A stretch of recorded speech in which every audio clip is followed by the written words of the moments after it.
Well, shalom, my friends, and welcome to our second video in the series entitled Every Jot and Tittle. Every jot and tittle is a kind of a strange expression that comes from the Sermon on the Mount. Yeshua, Jesus, is teaching particularly about the relationship between the Old Covenant and the New Covenant and the laws that governed both covenants. And one of the things that he says is recorded for us in Matthew 5:18 regarding the inspiration, the reliability, the trustworthiness, the verity, I guess we could say, of the text of the Old Testament, which was the only portion of the Bible that existed at the time that he gave this message. So, yep, here we have every jot and tittle is drawn from Matthew 5:18. Yeshua said, "For verily I say unto you, till heaven and earth pass, one jot or one tittle shall in no wise pass from the law, till all be fulfilled." And in the first video, we went to some lengths looking at the Hebrew text here that's in bold print in the middle. Here we have the Hebrew word yod.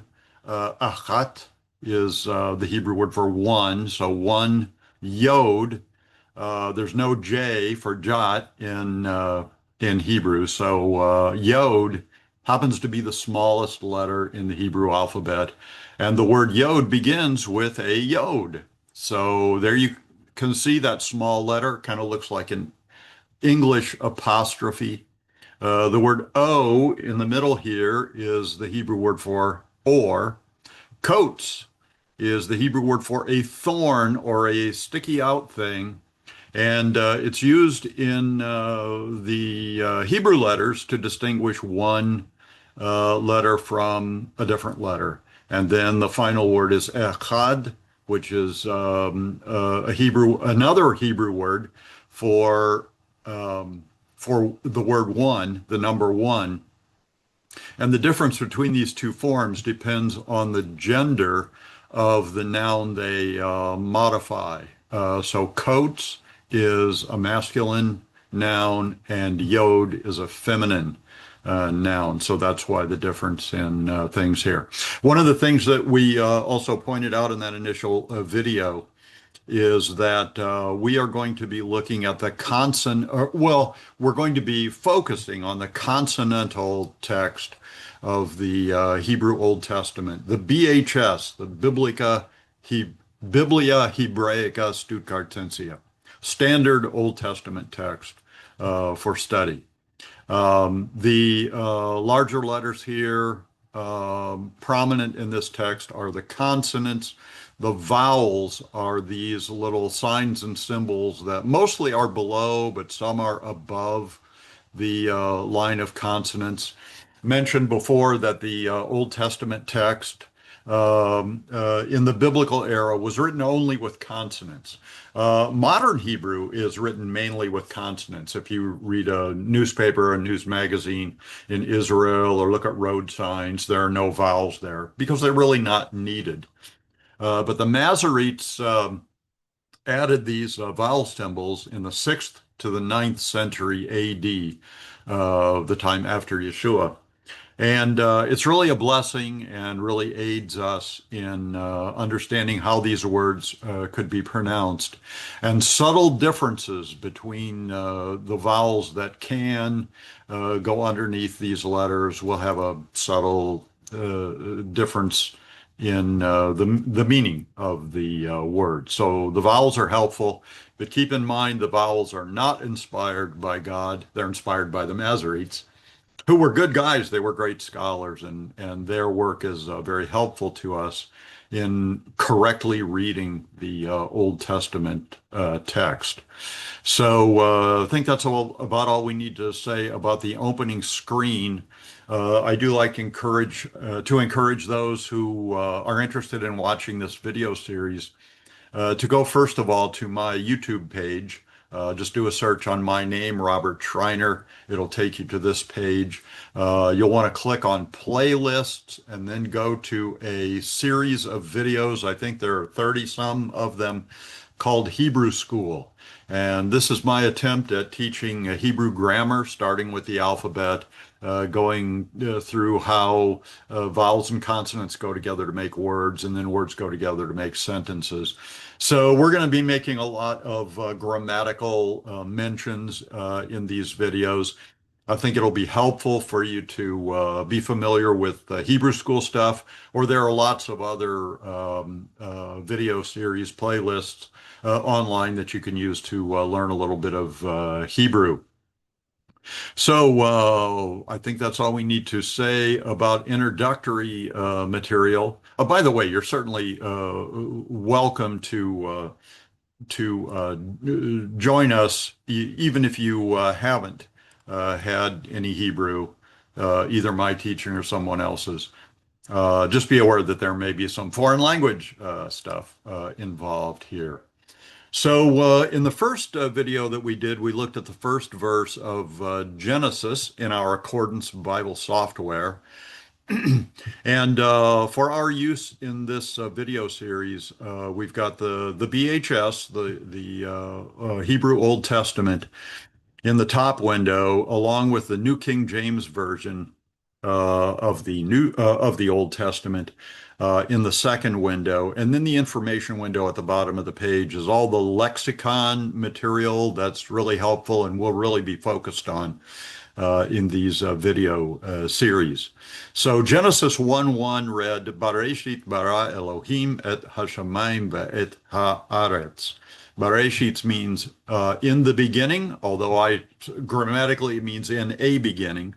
Bara is the word for created. It means to create from nothing. I was a little bit worried after I did the video if I had mentioned that. To create ex nihilo means to create when nothing exists and then you make it exist. So to create from nothing. There are other words that we'll encounter in these early chapters of Genesis that are used in the creation narrative, but they mean to create stuff out of already existing material. Maybe better translated make or form or something like that.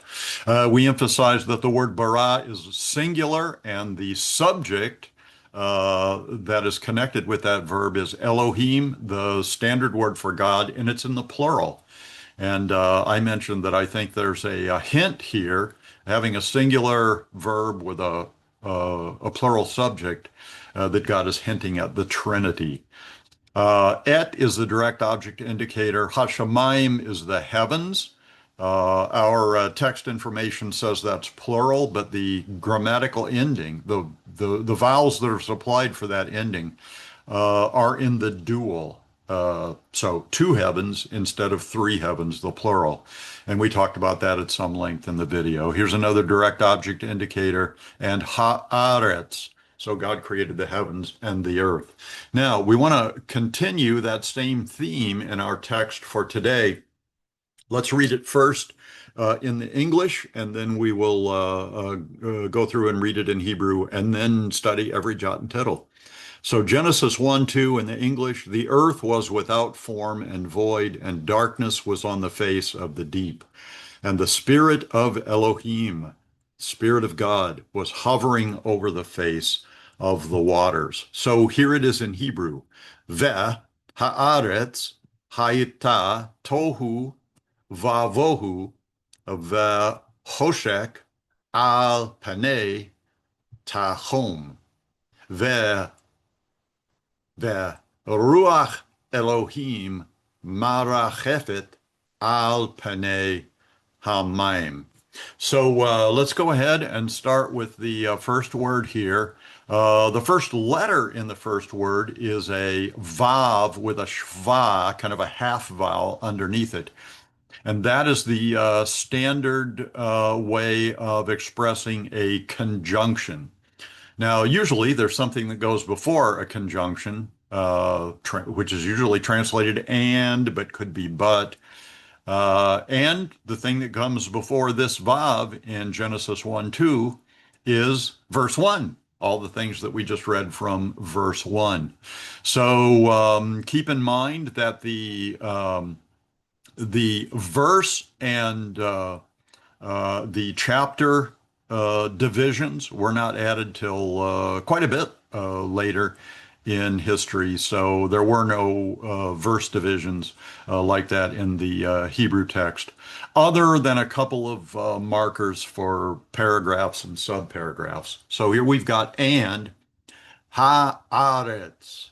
So the ha beginning there, the hey with a comets underneath it, is the definite article, the. So this is not just any aretz, this is the aretz. Aretz is the Hebrew word for earth or dry land, the name of the planet. In this case, the context would indicate that we're talking about the planet. Okay? So haaretz, hayita. Now, if we look at the information window at the bottom of the page, here is the text form of that we're looking at. Here is the three-letter root word of chayta. It is chaya, which is the verb of being in Hebrew, usually translated either was or became, which we'll talk about in a few minutes. So it's a verb, it's the verb of being. It is in the kal form, which is the kal is the simple form. It's not a passive or causative or reflexive or anything like that. It's just straightforward. It usually occurs in the third masculine singular or third feminine singular. Here it occurs in the third feminine singular because the word that comes before it is feminine. So here in the information window, we see the reading for Aretz, the earth, and we see that that's a feminine singular absolute noun. So Haita means either was or became. Now, what I want to do is read through the rest of this verse and then come back to Haita and talk about the options of should it be translated was or should it be translated became. So one other thing to keep in mind is that normally in a Hebrew sentence, the verb comes first in the word order in the sentence, and the subject follows it. But in this case, the subject of the sentence, haaretz, comes before the verb. And when that happens, it is usually to draw your attention to the word haaretz, the earth, meaning the planet, um, uh, is really the focal point of this sentence. So the earth was or became, and then the following words, tohu va vohu, are both nouns, but they're used in kind of an adjectival sense in modifying the earth. So tohu in our New King James Version is translated without form, without form. And the following with the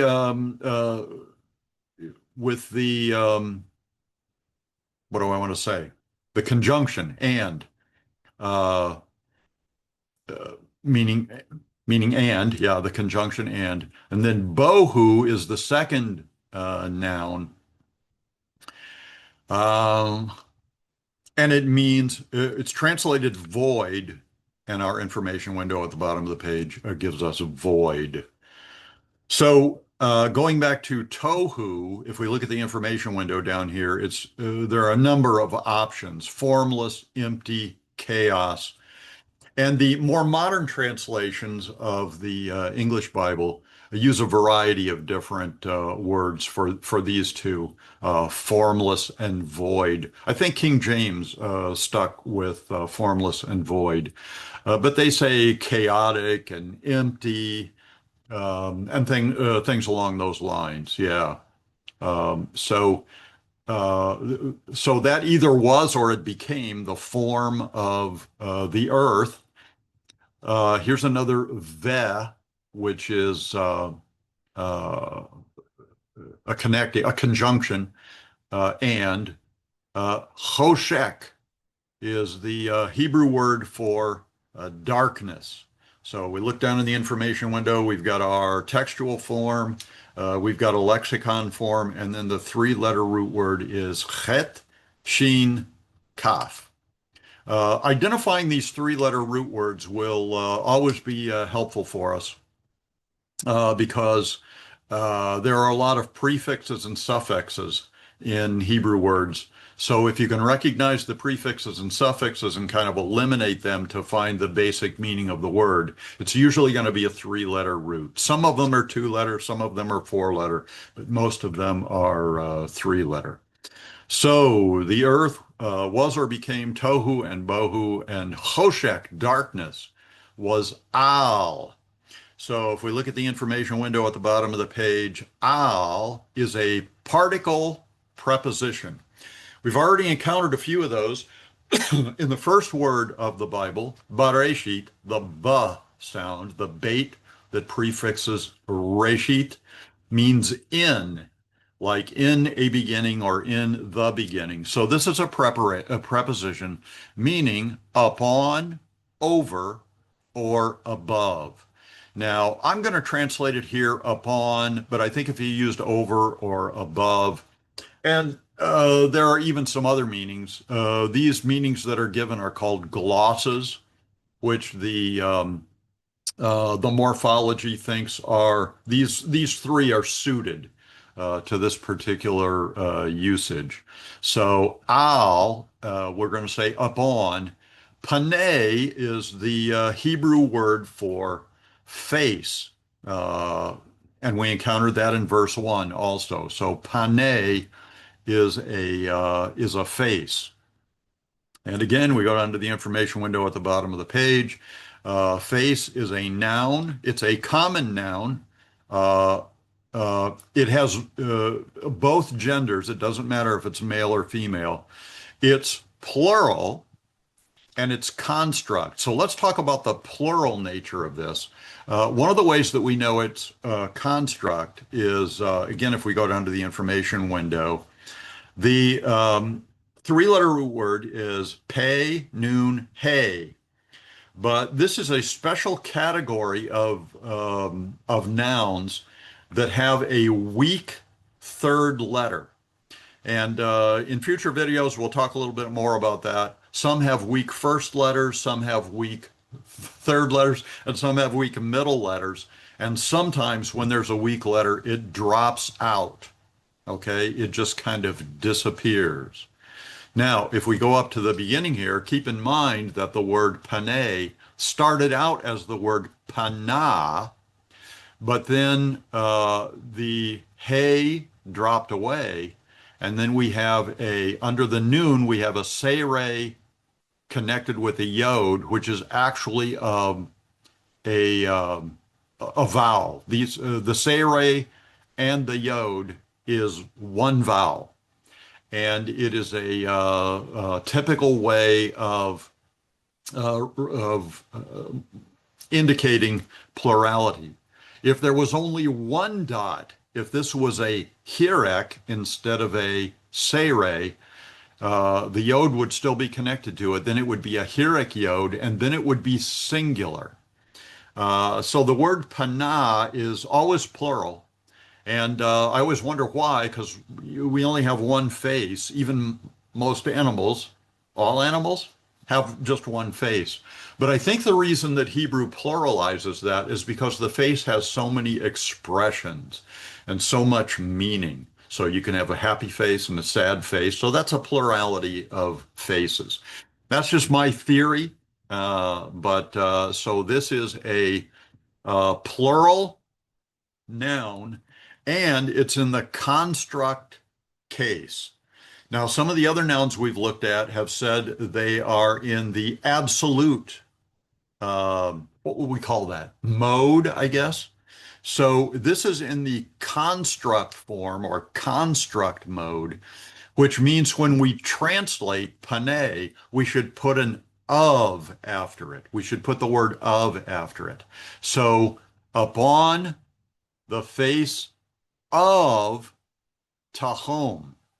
So constructs are usually translated with an of afterward, and it connects that construct noun with the absolute noun. So if we look at the next word, tahom, it's the Hebrew word for deep, like deep water, blue water, I think they call it. So here we have tahom, that's the text form that we're looking at here. Here we have tahom, which is the lexicon form. And then where we would normally find the three-letter root, we have two noons. We have two noons. And in the video on verse 1, I said I didn't know what the two noons meant. And I didn't know then, but I looked it up, so now I do know. And it just means that the three-letter root of this word is not known. Why they use Hebrew for not known, although known in English it starts with a K. So not known in Hebrew is expressed by two noons. So even the experts are not sure exactly what the three-letter root would be. Um, and I'm not sure either what I would pick. Would it be Hey, Yod, Mem? Or would it be Tav, Hey, Mem? Or what? So they don't know, and they tell us they don't know, so I'm going to say I don't know either. So it means the deep. So we're talking about like a vast body of water. In this case, I'm going to make the argument that it's a universal flood, like the flood of Noah's Ark, that this Tahom, these floodwaters, covered the entire surface of the planet. And we'll talk a little bit more about the implications of that afterwards. But so that is the first clause in this sentence. The earth was formless and void, and darkness was on the surface of the deep. Now, there are two symbols I want to bring to your attention. If you can see where my pointer is, there's a little, it looks like an upside down, what? It looks like kind of a horseshoe shaped thing or an upside down Y. It's called an Atnak or an Atnakta. And I think the difference of those is Atnakta would be feminine and Atnak would be masculine. But what that means is it's a dividing point in the sentence. It divides this sentence in two. So you've got the Atnak, and then at the end of the sentence, we have what's called a Sof Pasuk, which looks like a kind of a boldface colon. And that's a Sof Pasuk, which means that's the end. Sof means end, and Pasuk means the verse. So like paragraphs or portions of scripture are called parex, and then a verse is called a pasuk. So the perek here that we're looking at would be Genesis 1, perek aleph or perek 1. And then the pasuk would be verse 2. Okay? So those are some important symbols. So yeah, the Hoshek was on the surface of the deep is the end of the first clause. The second clause starts with a va, and a lot of sentences in Hebrew start with a va, and there are a lot of vas that are connected to words. It's always attached to the word that follows in places where you wouldn't think it would be. So literally, you're saying and this and that and this and that in places where it seems awkward. But sometimes these vowels are very significant in determining whether the noun that follows is perfect or imperfect verb. Okay, so the and ruach. The word ruach is down here in the information window. We've got the text form, the lexicon form, and then the three-letter root is Resh Vav Chet. Okay? And that is a noun. It's a common noun, meaning it's both masculine and, I'm sorry, common, I guess would be an indefinite noun. Feminine, uh, singular, and it's in the construct state. And if you remember a few minutes ago, we said that if a noun is in the construct state, it should be followed by the word of. So that's what we're going to do. Now, ruach is a very interesting word. Let me highlight it again down here. It means spirit, like the human spirit. We are spirit, soul, and body. Or it can be a reference to the Holy Spirit, the Ruach HaKodesh, the holy type spirit. It can be other kinds of spirits like angels and demons. But it can also mean breath, like the intake and exhaust of the air that we breathe. It can mean a wind, like when the wind is blowing. So it's like a movement of air or vapor or what? Spirit. So it's usually a lively, moving kind of spirit. So notice that it is it's construct, and it appears to not be definite. There is no hey in front of it, just a vav with a shva underneath. But because it's construct, we want to add the word of when we translate it into English, and that's followed by the word Elohim, which we have encountered at least once in verse 1. Again, Elohim is a plural noun, and it is the kind of generic, most common word that's translated God. So it's a reference to God. Now in English, if it's referring to the God of the Bible, the one true God, we capitalize it with a capital G. If it's referring to false gods or just very powerful entities and beings, then we use a small g. But Hebrew has no uppercase and lowercase, so the context determines whether this is talking about the one true God.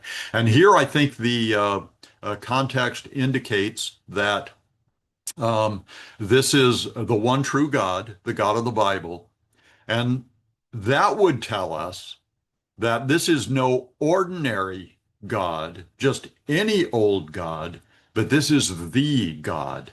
And even though it doesn't have a hey definite article in front of it, this would be translated as a proper noun. This is kind of a name for God or a title for God, which would make it definite.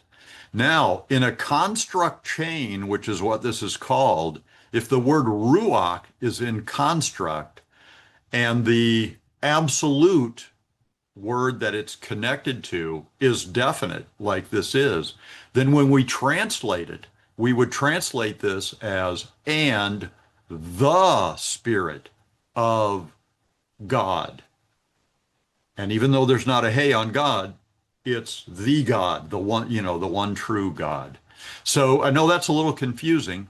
There are a number of different ways that you can determine if a noun is definite or indefinite. One is if it's preceded by the et, definite direct object indicator, as we encountered with the heavens and the earth. Both of those are definite because they're preceded by the definite object. If the noun has a hey attached to it, like Ha Elohim, which does appear fairly often in the Bible with the definite article, that's a way of telling. So the definite article could be attached, or if the context tells us that this is not just any God, but the God of the Bible, the one true God, then that makes it definite. And if it's in a construct chain, it makes the word that precedes it definite also. That must sound kind of confusing. But as you get more familiar with the Hebrew, it'll just become routine to recognize that. The next word is is merachefet. Now, here, the mem in this word is not a prefix. Well, I guess it is, because it is a prefix that indicates that the word that it's attached to is a participle. So let's go down to our information window, merachefet.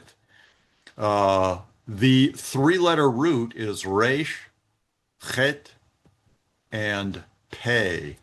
So here's the resh, here's the chet, and here's the pei. So we have a suffix ending on this, which is a tav, that's going to make it feminine. So the suffix indicates that it's feminine. Here it says it's feminine. And there's also a prefix, a mem with a shva, which is one of the key indicators that it is a participle. This one, in fact, is a PL participle, which is an intensive form of a verb. And usually in a PL form, the center, the middle root letter has a dagesh in it, which means that it's doubled. But one of the things that we talked about in verse 1 when we were talking about whether Bareshit means in the beginning or in a beginning is that gutturals, and the guttural chet is one, hey is another one, aleph is another one, and ayin is another, and resh also. None of those letters can take a dagesh.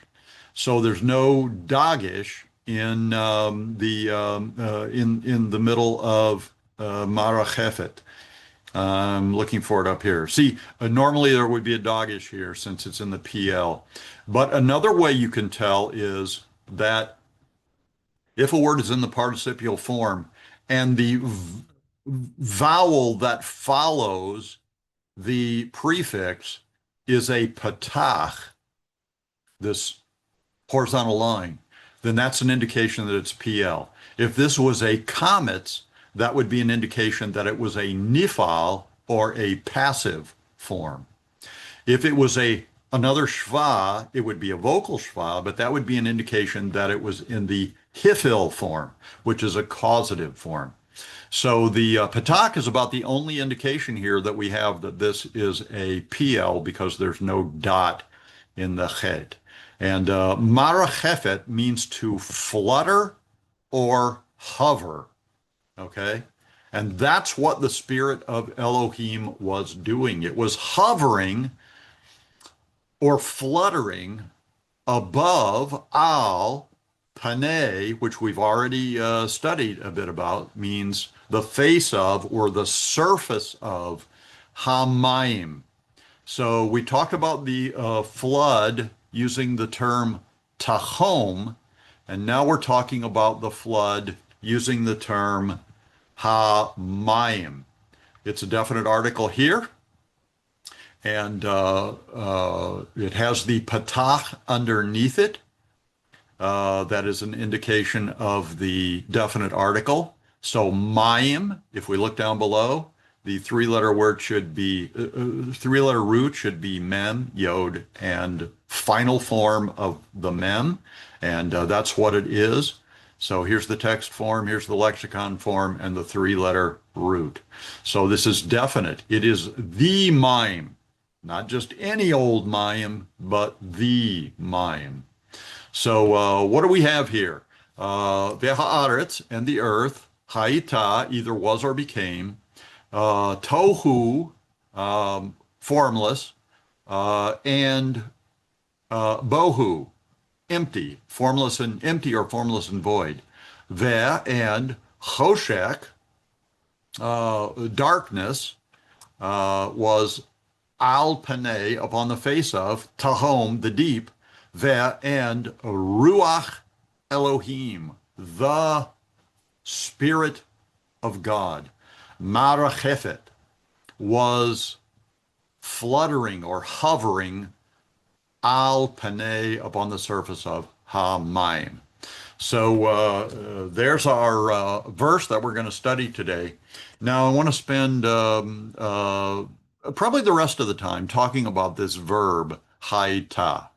And I've said a couple of times that it can be translated either was or became. Remember, it is from the root word haya, the verb of being. So usually in this perfect tense, which we have here, which is a completed action, normally meaning something that happened in the past. So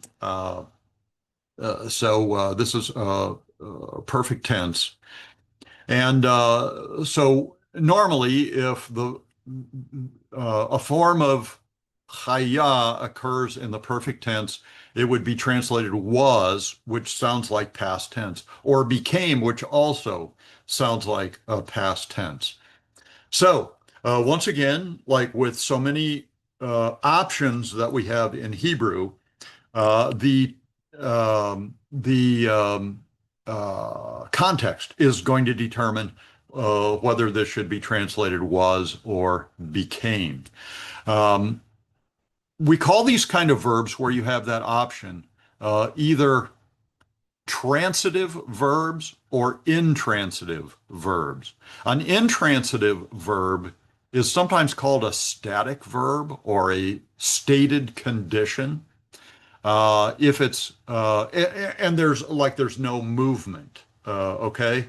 It's just stating the condition of the earth at this particular point in history. But if it's translated became, then it would be transitive, indicating motion, probably from one form to another. And again, the context indicates that.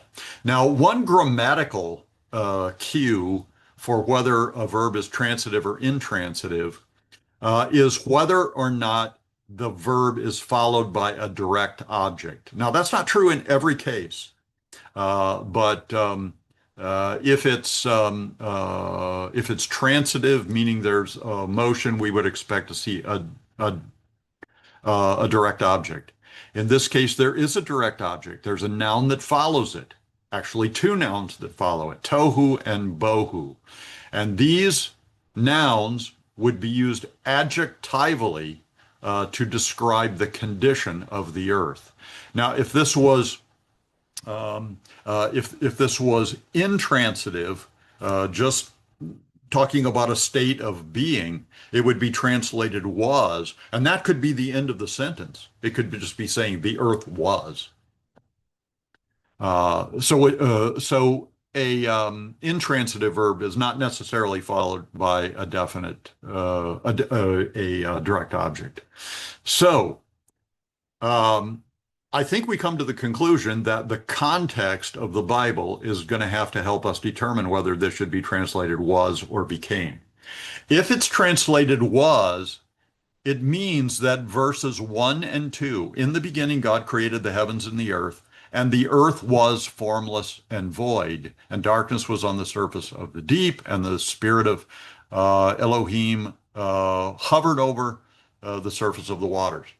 So if it's translated was, it means that the condition of tohu and bohu and being covered by water and darkness was the original condition of the earth when God first created it. Okay? If it's translated transitively as became, then it implies that there could be a break between verse 1 and 2. So then it could read, in the beginning, God created the heavens and the earth. And the earth became tohu and bohu, and darkness was on the surface of the deep, and the Spirit of God was hovering over the surface of the waters. So then it could imply that in the beginning, when God created the earth, it was not formless and void, but it became formless and void afterwards. Okay? So we're studying this grammatically, but we're also going to study it textually and contextually. So the next step that we're going to do is I'm going to bring up another Bible software program. This one is called Olive Tree. And there it is. You're looking at it. And I'm going to move my face down here to the lower right-hand corner so you can see the Hebrew text. This is the English and Hebrew text of Isaiah 45, 18 to 20 is the verse that appears on the screen here. We're going to only be looking at verse 18. This is a far distant context. I don't see anything in Genesis 1 or the first few chapters of Genesis, or really anything in Genesis at all, that would help us determine whether Hayta should be translated was or became. But this verse, written in probably 800 BC, many millennia after the creation story. But here the prophet Isaiah kind of flashes back to the beginning. He writes, "For thus says Yahweh, the Lord, who created the heavens," and that sounds like verse 1, doesn't it? "Who is God." So Yahweh, the sacred name of God. And we won't encounter the name Yahweh, the sacred name Yahweh, until we get to I think it's in chapter 2. I don't think we encounter it all in Genesis chapter 1. And that's mainly because chapter 1 is all about the creative might and power of God, and that's fitting with Elohim. But then we start to talk about a relational kind of God, a personal kind of God, and there his name Yahweh is used. I do have a playlist, a video on my YouTube channel that talks about the sacred name and what the meaning of it is, how it should be pronounced, or whether it should be pronounced. Most of our Bibles don't spell out Yahweh. Most English Bibles do not. A few do. But the reason they don't spell it out, but they spell Lord with all caps, smaller caps for the O-R-D, is because the Jewish people, about 500 years before the coming of Yeshua, decided that the sacred name was so sacred that it shouldn't be pronounced. They weren't saying it couldn't be pronounced, but they were saying it shouldn't be. So they put vowels with the consonants of the Hebrew text for another word, for the word Adonai. And Adonai is what Lord means. And then the New Testament kind of followed that practice. But I want you to know what the Lord's name is, and so I pronounce the name the way I believe it should be pronounced. So thus says Yahweh, who created the heavens, who is Elohim, he is God, who formed the earth and made it. So that sounds like Genesis 1, 1 and 2. Who has established it, who did not create it, bara, to create from nothing. He did not create it in vain. And when we look at the Hebrew text, we're going to find that this is our word tohu. So he did not create it tohu, who formed it to be inhabited, not chaotic and formless and empty. I am Yahweh and there is no other. So let's look at this quickly in the Hebrew text. Kikoch, so thus, Amar, he says, Yahweh says, Borei, it's a participle meaning the one who created. So Yahweh is the one who created. It's a participle meaning he who created. Hashemayim, the heavens. Who, Ha Elohim, he is the Elohim. So I said there are some occasions when the word Elohim appears with a definite article, and this is one of them. And notice that the patach under the hey is changed to a kametz called compensatory lengthening because the lamed, which would be expressed by a dagish in the aleph, can't do it because aleph is guttural. So Yotzer, the one who formed Haaretz, the earth, Ve'asa, and made who made it, Konena, established. So he formed and like shaped it and made it lo tohu, not formless. Bara, he formed, this is actually her because the earth is feminine. So it's got a feminine ending. So he created her, Lashebet, for to be yosheved upon, to be lived upon. Vayatsara, and he shaped her, formed her. Ani, I am Yahweh. Va'ain Yod, and there is no other. So here Isaiah, in very clear terms, says that he did not create the earth originally in vain. He did not create it tohu or bohu, we would guess, but it says lo tohu, not formless. So I think that context kind of establishes it for us. So it should be translated became, which again implies a break between Genesis 1:1 and Genesis 1:2. So what is the significance of that?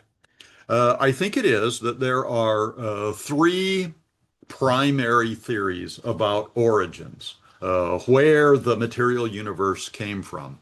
There is the theory of evolution, which completely leaves God the creator out of the picture. And I think I'd mentioned before, I used to be an atheist when I was in my 20 somethings. And I was convinced that the Earth was infinite, the material universe was infinite, and that there was no God that created it. The theory of evolution was the explanation. Started with the Big Bang theory, not the TV show, but the Big Bang scientific theory, which incidentally has fallen on hard times in the scientific community lately. I believe before Stephen Hawking died, he stated that the material universe was not infinite, that it had a starting point.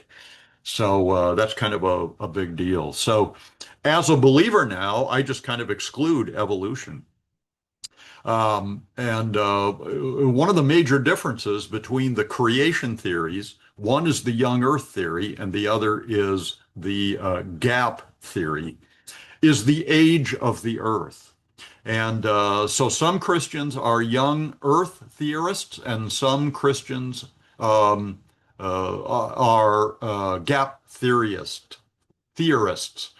I'm a gap theorist. The young earth theory says that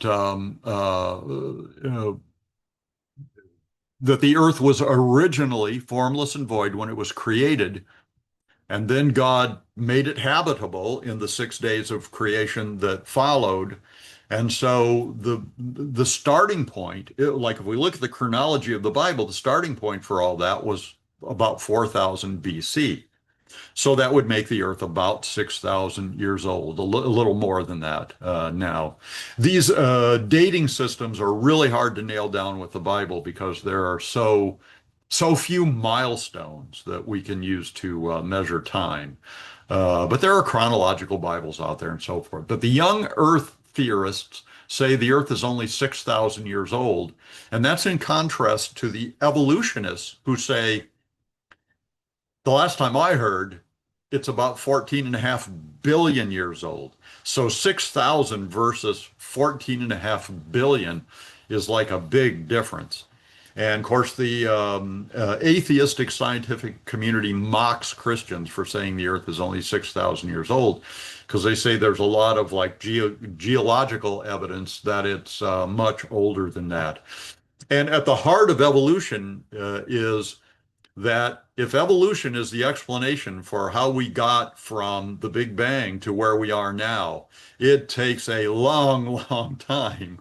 And also constant violations of the second law of thermodynamics which says that everything, all motion in the material universe is toward chaos and not greater organization and complexity.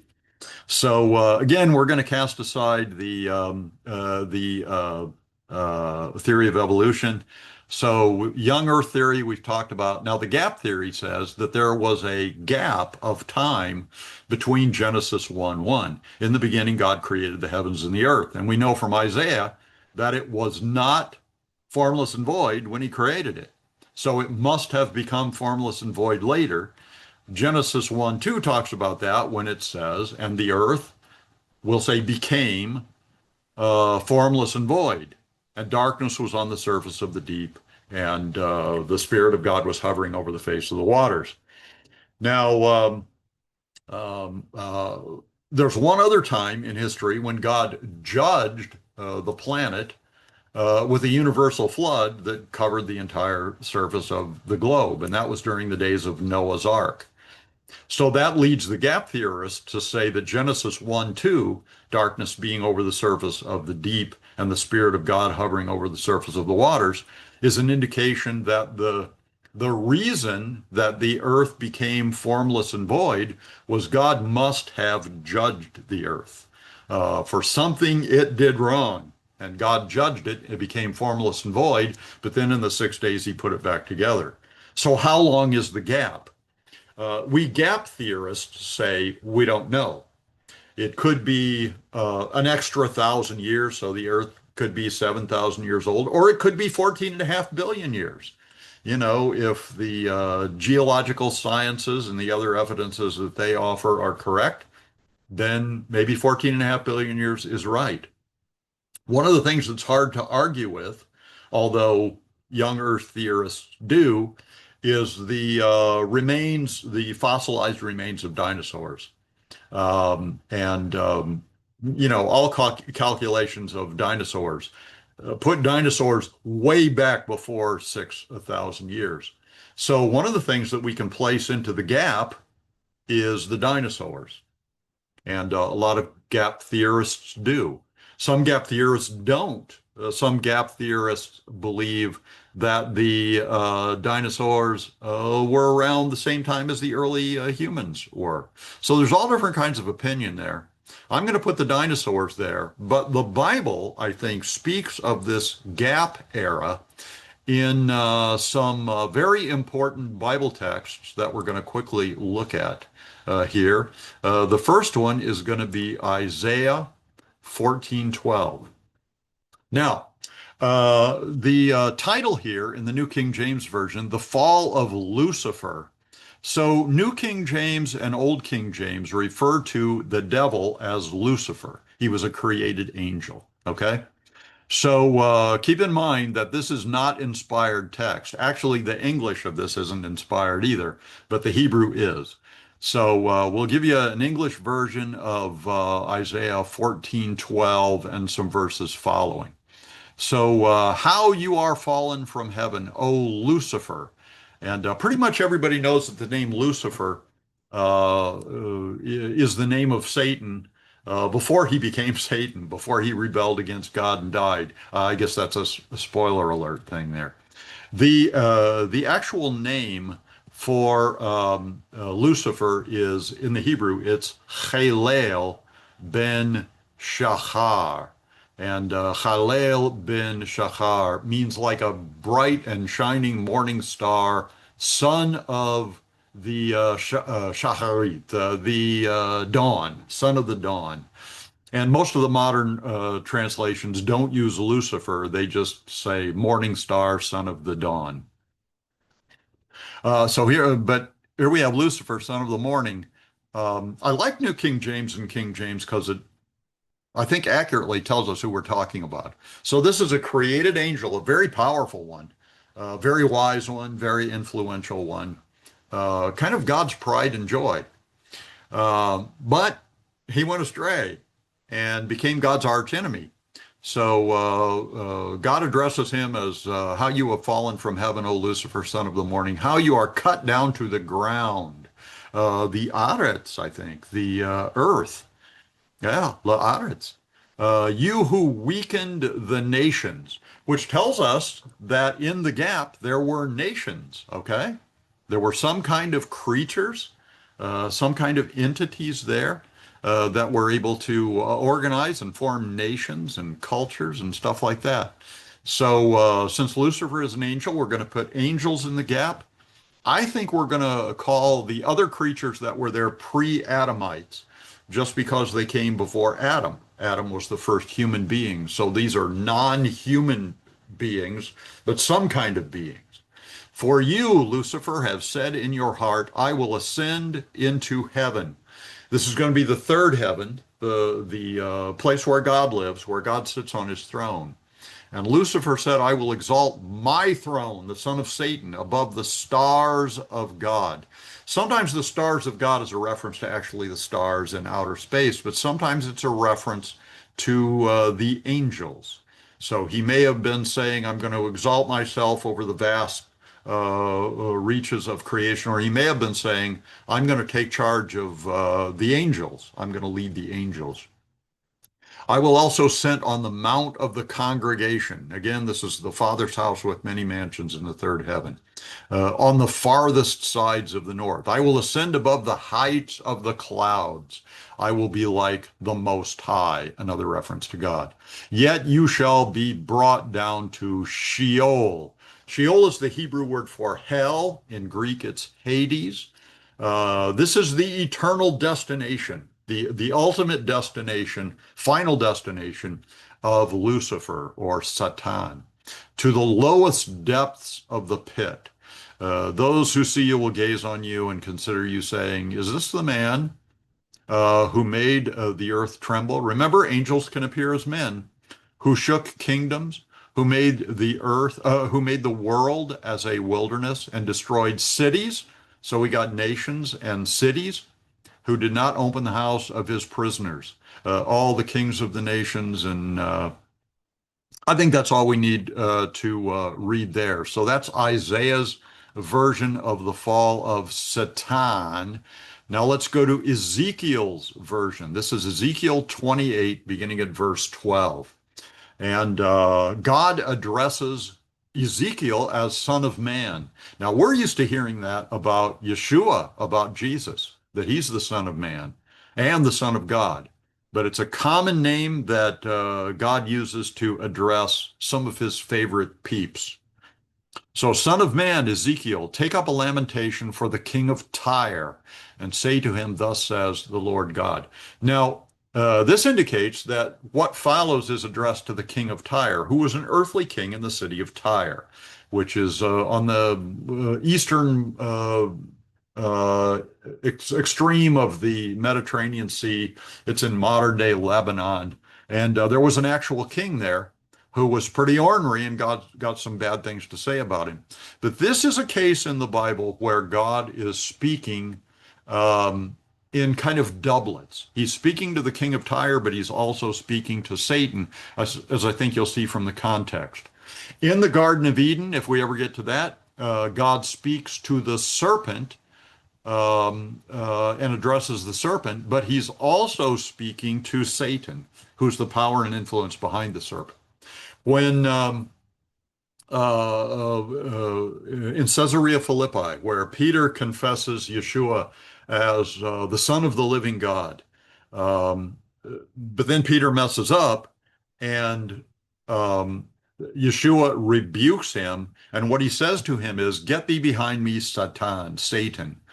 So he's speaking to Peter, but he's also speaking to the entity or the influence that was behind the messing up that Peter did. And what did Peter do that was a mess up?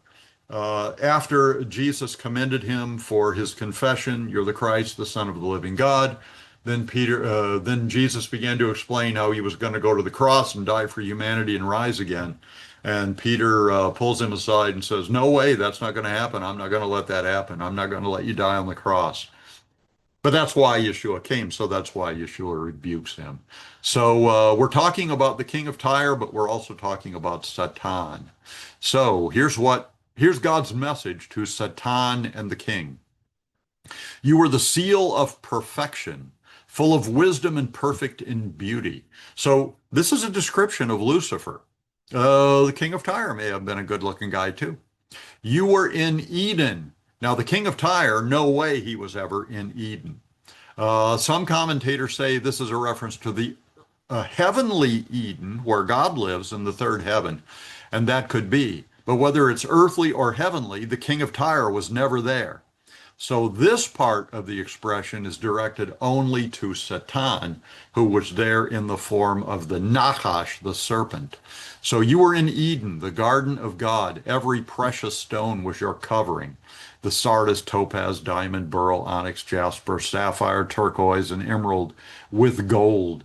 The workmanship of your timbrels and pipes was prepared for you on the day you were created. You were the anointed Karuv.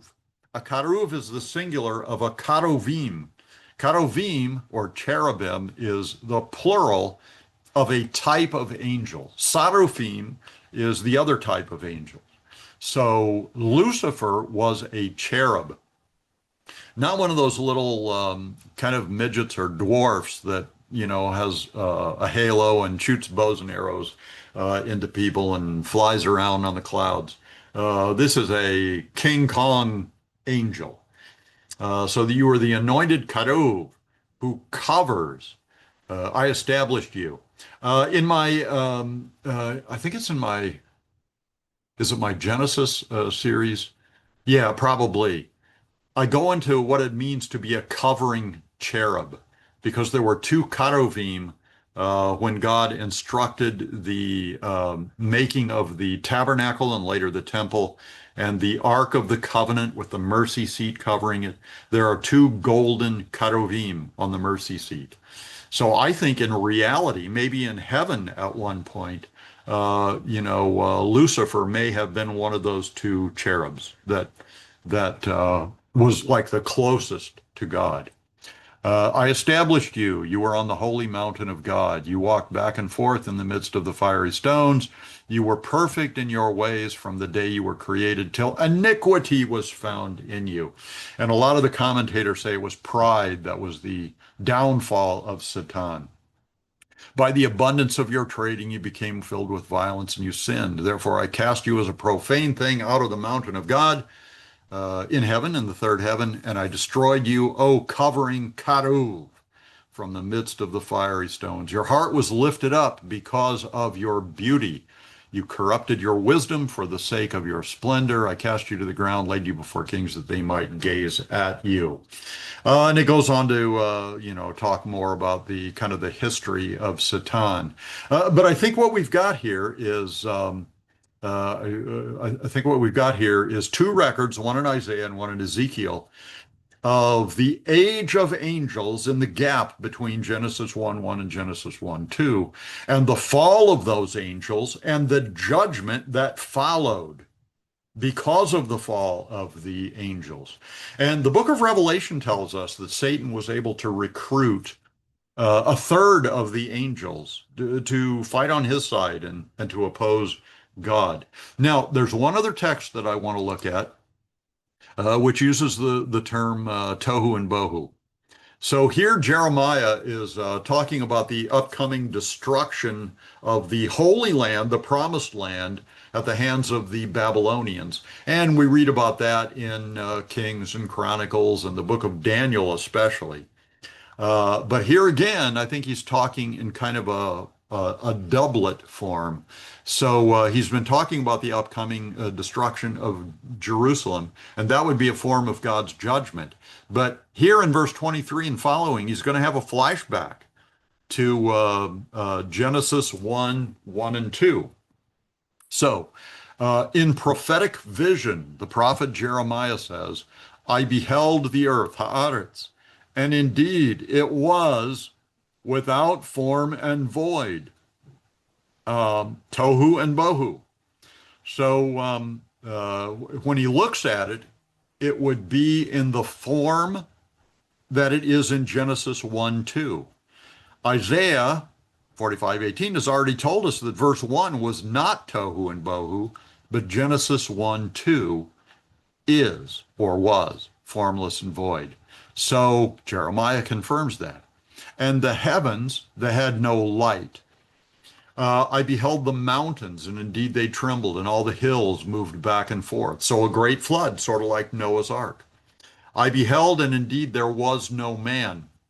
So what that could mean is that there was no Adam because Adam was not yet created. But it could also mean that there was no he was not able to see any man-like creatures. We'll call them pre-Adamites, man-like beings, but were pre-Adamites. It could also mean that there were men during that time, but they all drowned and were destroyed in the flood. But I don't think it's that one. So there was no man, either because man wasn't yet invented, or uh, because they died in the flood. And all the birds of the heavens had fled. And I beheld, and indeed the fruitful land was a wilderness, and all the cities were broken down. So here again we have cities referenced in the gap. At the presence of Yahweh by his fierce anger, for thus says Yahweh, the whole land shall be made desolate, and yet I will not make a full end. Um, so here I think he shifts back from talking about the um, about so he starts out talking about the upcoming destruction of the promised land. Then he shifts to Genesis 1, 1 and 2, and now he has shifted back in verse 27, back to the upcoming destruction of Jerusalem. So there are three passages from context that I think do a very good job of supporting the gap theory, which is like where I stand.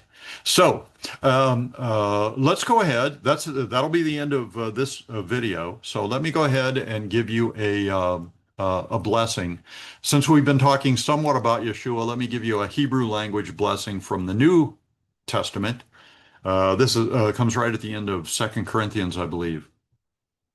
Chesed Adonenu Yeshua HaMashiach ve'achavat Elohim ve'chaveret Ruach HaKodesh im chorchem me'ata ve'ad olam. And that means the grace of our Lord Jesus Christ, the love of God, and the communion of the Holy Spirit be with you all. So shalom, shalom, my friends. I hope you'll join us for our next Every Jot and Tittle video. And next time we'll start with Genesis chapter 1, verse 3.